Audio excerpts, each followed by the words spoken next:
Hello students, chemical coordination में हम बात करते हैं हार्मोन्स की। अब हार्मोन्स हमारे पास बहुत तरह के होते हैं, तो उनका मोड ऑफ़ एक्शन क्या है और वो कैसे एक्ट करते हैं किसी भी सेल के अंदर, उनका जो फंक्शन है वो किस तरह से परफॉर्म करते हैं, ये आज की इस वीडियो में हम पढ़ेंगे। तो चलिए स्टार्ट करते हैं। Welcome to the Sun Academy. Start करते हैं mode of action of hormones. तो हार्मोन का मोड ऑफ़ एक्शन क्या है। अब हार्मोन जो है मोड ऑफ़ एक्शन के अंदर एक्चुअली हम ये डिस्कस करने वाले हैं कि जो हार्मोन प्रोड्यूस हुआ है वो हार्मोन किस तरह से जाकर अपने टारगेटेड सेल तक पहुंचता है और वहां पर किस तरह से वो उस सेल के अंदर जो है एक्टिविटीज़ को कंट्रोल करता है। तो ये आज हम इसमें मोड ऑफ़ एक्शन के अंदर डिस्कस करेंगे।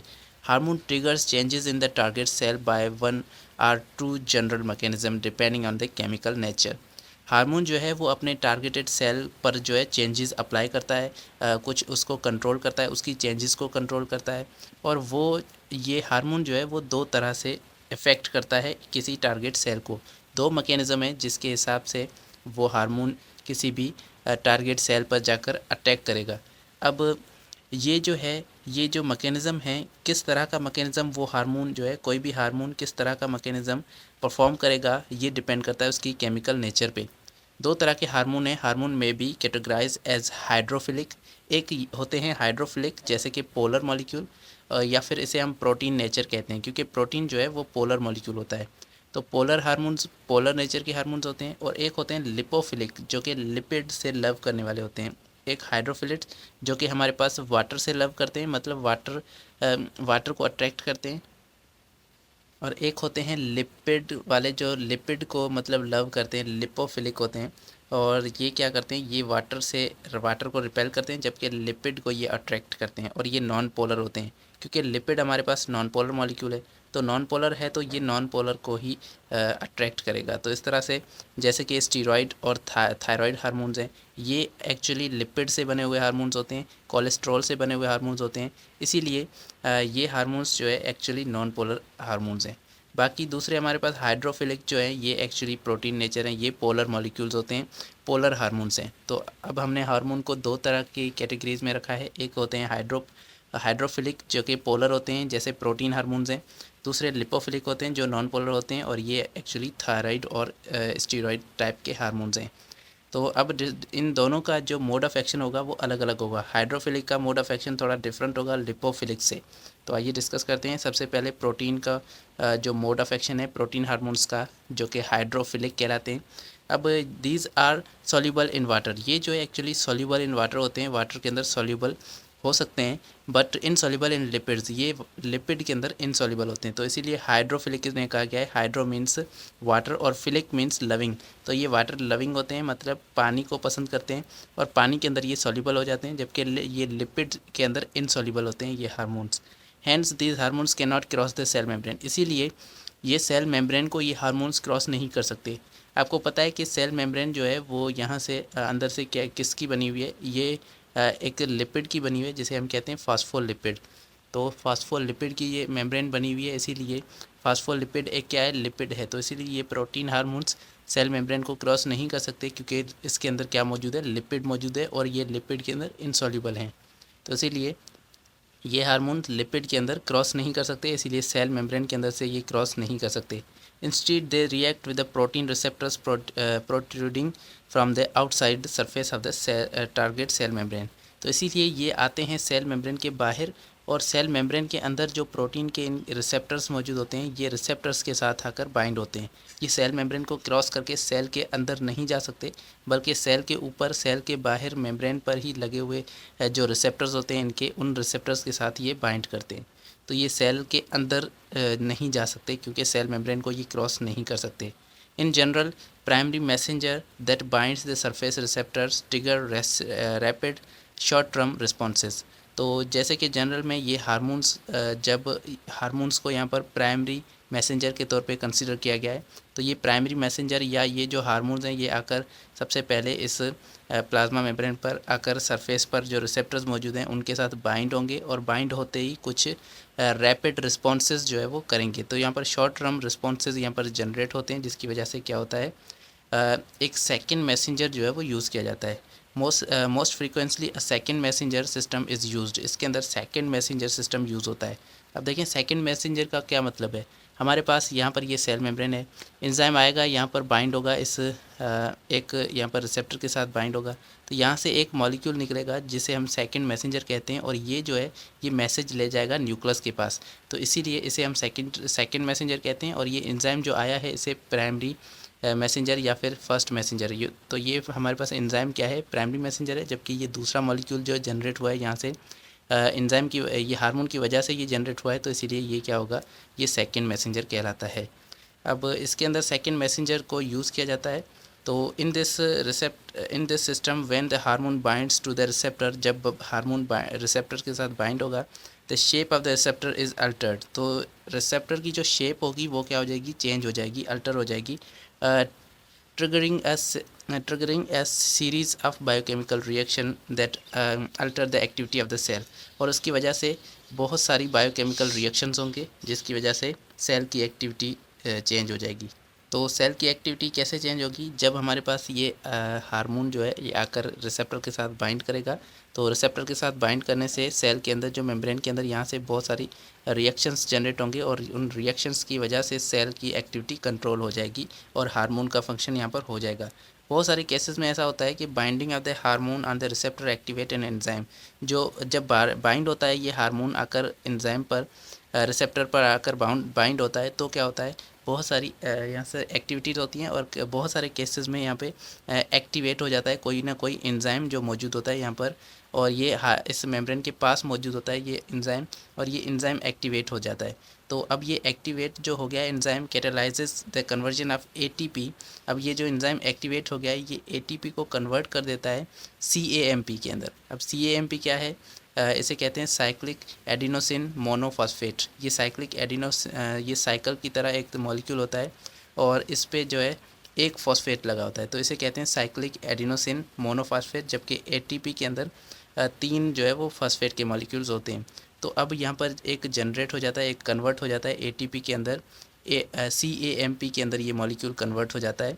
जब भी एंजाइम एक्टिवेट होता है तो ये एंजाइम क्या करता है, एटीपी को कन्वर्ट कर देता है सीएएमपी के अंदर, तो सीएएमपी एक नया मॉलिक्यूल यहाँ पर बन जाता है। अब मोनोन्यूक्लियोटाइड, ये क्या होता है, एक मोनोन्यूक्लियोटाइड होता है cAMP that regulate many cellular activities, और ये बहुत सारी सेल की एक्टिविटीज़ को कंट्रोल कर रहा होता है, तो ये कंट्रोल करने वाला एक मॉलिक्यूल है, और इसे सेकेंड मैसेंजर कहा जाता है। तो अब हमारे पास क्या हुआ, जब सेल मेम्ब्रेन पर आकर वो अटैच हुआ वो हार्मोन, तो यहाँ से एक एंजाइम एक्टिवेट हुआ और उसने जाकर एडीपी को कन्वर्ट कर दिया, सॉरी एटीपी को कन्वर्ट कर दिया उसने किसमें, सीएएमपी के अंदर। तो सीएएमपी यहाँ पर बन गया है, और ये एक्ट करेगा एज अ सेकेंड मैसेंजर, और ये मैसेज को ले जाएगा आगे। But because it transfer signal from first messenger hormone to the molecule within the cell.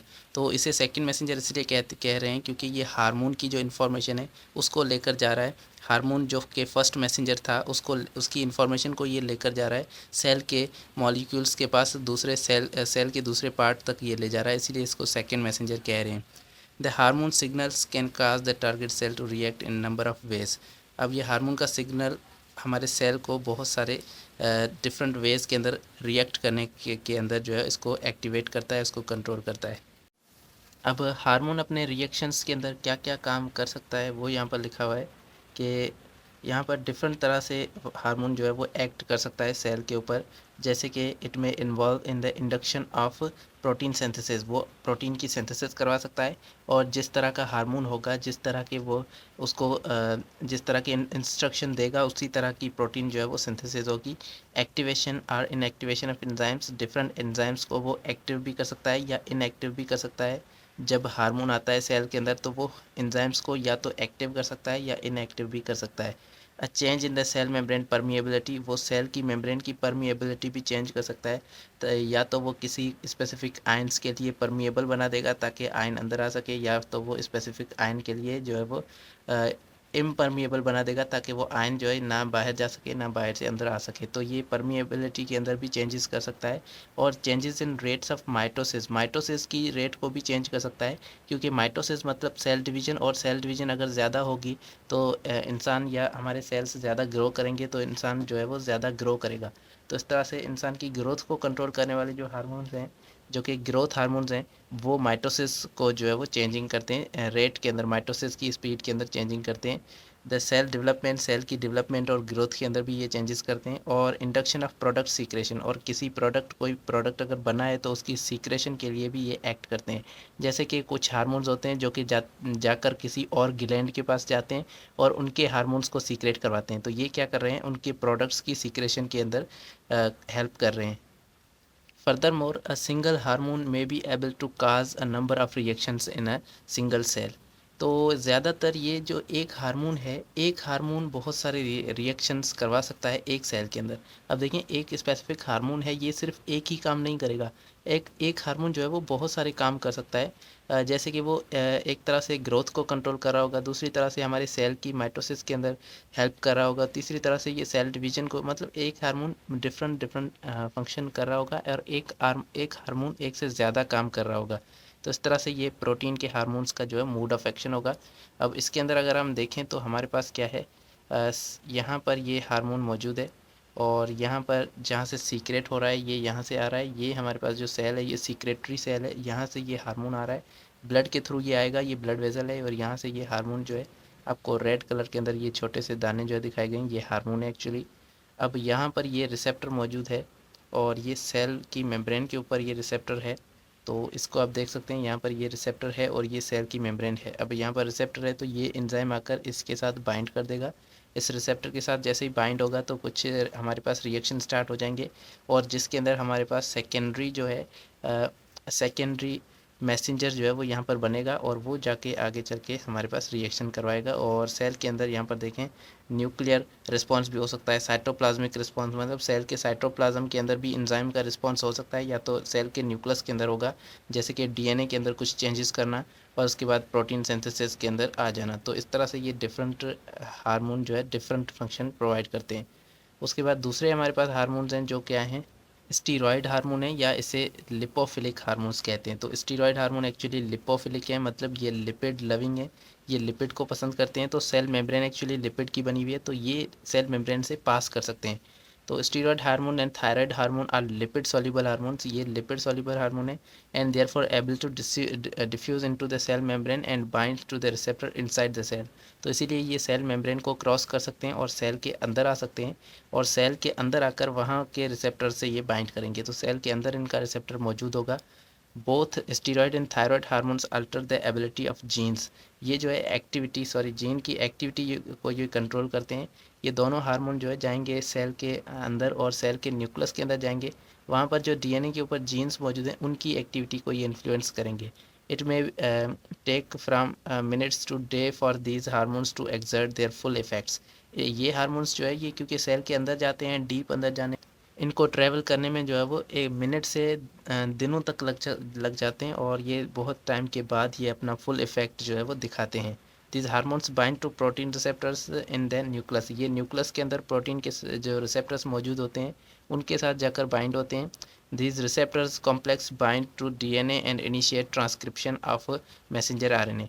अब ये जो रिसेप्टर और हार्मोन दोनों आपस में मिल चुके होंगे, ये एक कॉम्प्लेक्स बन जाएगा, और ये कॉम्प्लेक्स जाकर डीएनए के साथ जो है वो जाकर बाइंड होगा, और डीएनए के अंदर उसकी ट्रांसक्रिप्शन के अंदर हेल्प करेगा, और जिस तरह की ये इंस्ट्रक्शन देगा उसी तरह की वहाँ पर जो है डीएनए बनेगा, उस तरह की मैसेंजर आरएनए जो बनेगा उसके अंदर इंफॉर्मेशन उस तरह की होगी, और फ्रॉम स्पेसिफिक जीन्स, और स्पेसिफिक जीन होंगे, जिस तरह का वो हार्मोन होगा उसी तरह की वो स्पेसिफिक जीन से वो जो है ट्रांसक्रिप्शन होगी, और आरएनए जो बनेगा उसके अंदर स्पेसिफिक जीन मौजूद होंगे।